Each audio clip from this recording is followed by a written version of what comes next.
Guille. Bien, recordemos que estamos haciendo una evaluación de riesgos para, pensando en la actividad que habíamos dejado planteada en la primera parte, para un puesto de trabajo, tarea donde se desempeña esa tarea, y hemos listado y hemos identificado varios riesgos, y esos riesgos les dimos un orden de valoración que nos va a dar ese orden de prioridad que estaba señalando Silvia. Una vez que tenemos esa necesidad ya dictada del orden de prioridad, pasaríamos a ver de qué manera, cómo van a ser las formas en que los vamos a controlar. Y pasamos a la fase del control de riesgo, y en ese control de riesgo podemos trabajar en 3 niveles o de 3 maneras diferentes. Podemos trabajar en eliminar el riesgo, que la imagen se asemeja a esta metáfora de que si existe un pozo, la eliminación del riesgo sería tapar el pozo, entonces el riesgo de caída que generaba el hueco ya no está presente. La otra forma, que probablemente sea una de las que más se utiliza en la prevención de riesgo, es la de reducir o minimizar el riesgo. Es a través de, en este caso, un dispositivo, una protección eléctrica colocada en la instalación, hacemos que ese riesgo se reduzca, se minimice, para que a una posterior evaluación de riesgo, como hizo recién, nos daría un nivel inferior al que había dado antes de la mejora que se realizó.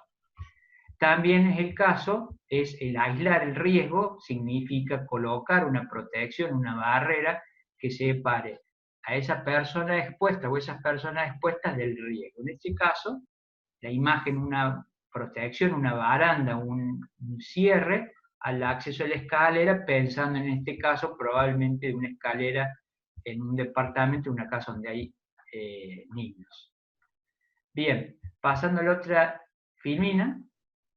También las medidas de control se puede pensar en trabajar en 3 diferentes niveles de acción, y se menciona el trabajar en la fuente donde se origina el riesgo, trabajar en el medio en el cual ese riesgo se disipa desde la fuente y llega hasta la persona que estamos analizando, en nuestro caso el trabajador, y el otro nivel sería el trabajar sobre el trabajador en sí.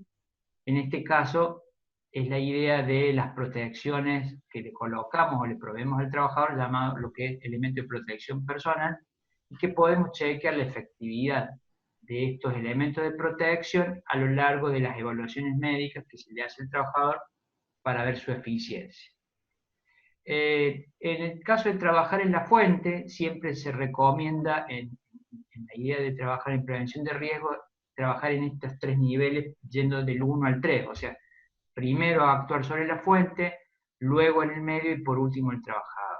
Trabajar en la fuente sería identificar ese riesgo y eliminarlo o minimizarlo donde se origine. Por ejemplo, sería el caso probablemente de un motor, de un compresor que esté haciendo ruido, y probablemente este ruido se deba a un desperfecto, una falta de mantenimiento, un desgaste del equipo, y la idea podría ser reponerlo por otro, trabajar en repararlo, entonces ver si esas acciones surten efecto y bajes el nivel de ruido para hacerlo dentro de los niveles seguros. Si eso lo hicimos y no da resultados esperados, o sea que no bajamos lo que requiere que baje, fija la norma, aspectos muy puntuales para lo que es nivel de ruido, trabajar en el medio significa colocarle una protección a ese motor que aísle acústicamente del ambiente en el cual el trabajador está. Una de las medidas comunes sería retirar ese compresor, por ejemplo el caso de una gomería, y colocarlo hacia afuera, no que esté dentro del taller donde la persona está trabajando. Y por último, el hecho de trabajar sobre el trabajador en el mismo tema, sobre el ruido, y pensando en una problemática de un compresor en un ambiente de trabajo, hicimos los 2 niveles anteriores, pero el nivel de ruido sigue siendo elevado para lo que indica la norma, entonces vamos a lo que es la provisión de un elemento de protección personal para el trabajador. En el caso nuestro, podríamos pensar el caso de una motoguadaña. Probablemente el trabajar en la fuente habla claramente de los temas de mantenimiento, de regulación de una buena situación del equipo, para que sus niveles de ruido sean lo que indica la buena operación del mismo. En el caso de trabajar en el medio es difícil porque no podemos colocarle una protección, un medio que lo aísla, pero pasaríamos de la fuente directamente al trabajador con una protección, en este caso un protector auditivo. ¿Sí? Bueno, pasando a la siguiente filmina, los elementos de protección. Bien, entonces, siguiendo con lo que que expone Guillermo, recordemos entonces los elementos de protección personal. Voy a recomendarlos, voy a hacer el estudio de la necesidad de qué elementos de protección personal son necesarios, una vez que haya cubierto todas las posibilidades de control en la fuente y en el medio. Dentro de elementos de protección personal, y como la palabra lo dice, son elementos que protegen al individuo. Digo esto para diferenciarlos de elementos de protección colectiva. Los elementos de protección personal son individuales, son para cada persona y no se comparten. Aquí tenemos una imagen de distintos elementos para distintas partes del cuerpo a proteger de acuerdo a distintas situaciones o escenarios de trabajo. Vamos a la definición. ¿Qué es un elemento de protección personal? Elementos de protección personal son equipos para que sean llevados por el trabajador y que lo protejan de uno o de varios riesgos que puedan amenazar su seguridad o su salud en el trabajo. Y cualquier complemento o accesorio que acompañe a estos equipos también son considerados elementos de protección personal. Bueno, como reforzando esta definición anterior, se consideran también elementos de protección personal los dispositivos que vengan asociados por el fabricante y componentes intercambiables de un EPP. Por ejemplo, los protectores respiratorios, comúnmente llamados máscaras, tienen filtros que filtran distintos tipos de sustancias, partículas, tamaños de partículas, que son intercambiables, tienen un tiempo de uso, tienen una vida de uso, entonces cada una de estas partes también es parte del elemento de protección personal. Y también los sistemas de conexión del elemento de protección a un dispositivo exterior complementario es considerado como elemento de protección personal. Pensemos en un arnés, que es la parte que lleva el trabajador colocado en su cuerpo, y todos los anexos y conexiones al punto de anclaje. Bueno, la premisa del empleo de los elementos de protección personal, recordemos, no proporcionan seguridad total al trabajador. Es necesario aplicar primero soluciones que controlen los riesgos en su origen, eliminándolos si es posible. Pero como muchas veces los riesgos no pueden ser eliminados, entonces trabajamos directamente sobre el trabajador. ¿Cuándo deben usarse los elementos de protección personal? Cuando los medios de protección colectiva y de organización sean insuficientes, mientras se implantan medidas de protección colectiva y cuando se hacen algunas tareas esporádicas y de corta duración, o en casos particulares, situaciones de rescate, emergencia o autosalvamento. Es importante. Agregaría también en este tema, porque a veces la situación de riesgo se encuentra controlada, se encuentra dentro de niveles permitidos, pero no se da para lo que es la actividad de jardinería, pero a veces uno lo ve para actividades industriales y para actividades de empresas que vienen con formatos de seguridad probablemente hasta de países de afuera, que se traten de alguna multinacional.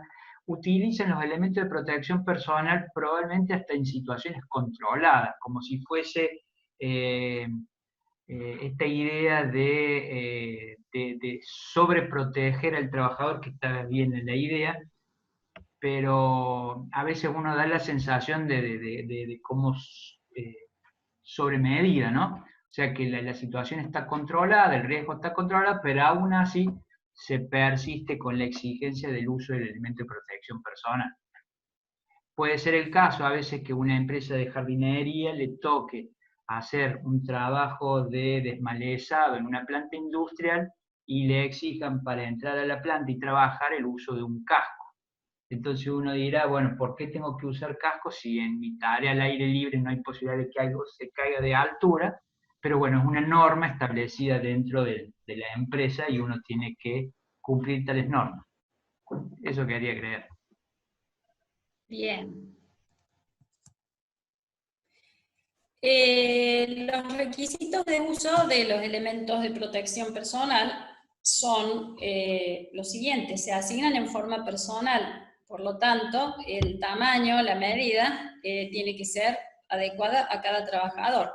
Estamos hablando sobre todo de algunos elementos que tienen que ajustarse al tamaño o a las medidas del trabajador, porque si no resultan sumamente incómodos. Por ejemplo, el caso de calzados, de guantes que tienen que ajustar bien al cuerpo, si no a lo mejor se transforman tal vez en un riesgo. El hecho de usar, por ejemplo, guantes excesivamente grandes tal vez protegen menos al trabajador que el hecho de no usarlos, ¿no? Entonces por eso es importante que el tamaño tiene que ser apropiado a cada trabajador. Y es responsabilidad del trabajador la conservación y el cuidado de esos elementos de protección personal. Es su responsabilidad mantenerlos, limpiarlos, y en el momento en el que dejen de ser útiles o hayan sido dañados, es obligación del trabajador informarle a su empleador que deben ser reemplazados. El uso, una vez que se ha hecho el análisis de los puestos de trabajo y se define, bueno, en este puesto de trabajo necesito determinados elementos de protección. En el caso de jardinería, por ejemplo, elementos de protección personal básicos son calzado de seguridad y guantes, protección de manos y pies. Estamos trabajando con herramientas.